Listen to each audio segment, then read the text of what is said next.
think. This is our first Leadership Institute since 2009. We used to do these, if you can believe it, for 2 days. We used to do them quarterly.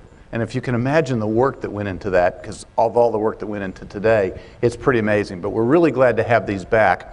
And I think that one of the reasons that is most important to me for Leadership Institutes is because all of us work together, and as Bethany talked about the technology out there, email, Twitter, all the different things. We always talked on the telephone, but now we email each other, and sometimes we don't even know each other. And despite the size of our hospital, which isn't gigantic, this is a time for all of us to really get to know each other, to put that face with the name from somebody that you've emailed or talked to and maybe just barely know. And so make sure you take today and really get to know the folks that are here, because we're the future. We're the future of MedStar Montgomery, and working together will make us much stronger.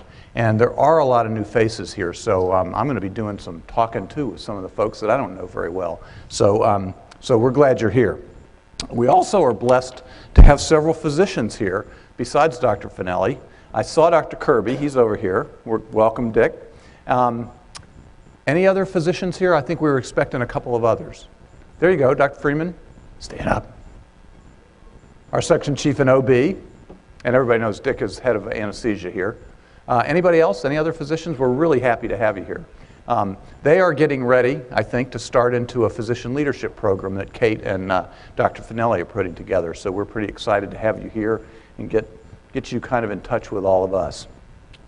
So one of the things that I have as a theme for today also is to forget the problems and kind of focus on the opportunities, because we're going to be talking about some things that are a little farther out there than what we're used to talking about, and we've got to forget about that day-to-day stuff that we always worry about and kind of focus into the future and focus on the opportunities that are out there, because we're doing a lot of new things here and we want to really innovate around those things and become very special, both for our community and also for MedStar also. So without further ado, since we've framed the day for you, I want to introduce Ken Samet.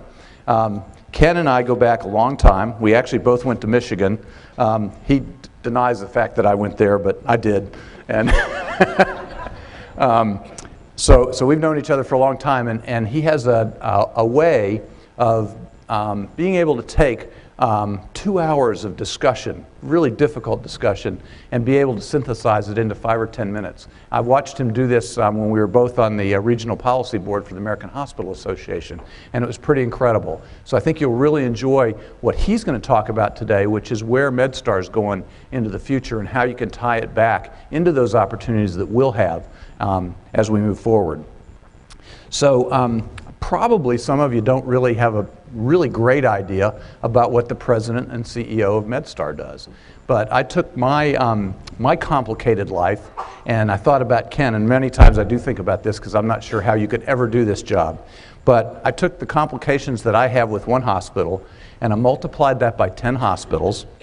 I wish I could read my writing. Multiple ambulatory centers, which are popping up all over the place, as you know, a real strong thing for MedStar right now. Hundreds of employed physicians, thousands of physicians, residents and interns across all of MedStar, a huge home health agency. And then layer on the HSCRC changes we're seeing in half of MedStar, the Maryland hospitals, the Obamacare changes that are coming along, and the things that we're doing in MedStar, even to just get ready for the future of a value-based healthcare system. And then you take a bankrupted managed care firm in Washington and how that's affected our Washington hospitals, and you just really start to realize how complicated healthcare is and how complicated a $4.5 billion corporation can be. But we're lucky we got the right guy there, Ken Samet. Glad you're here. Thank you so much for coming.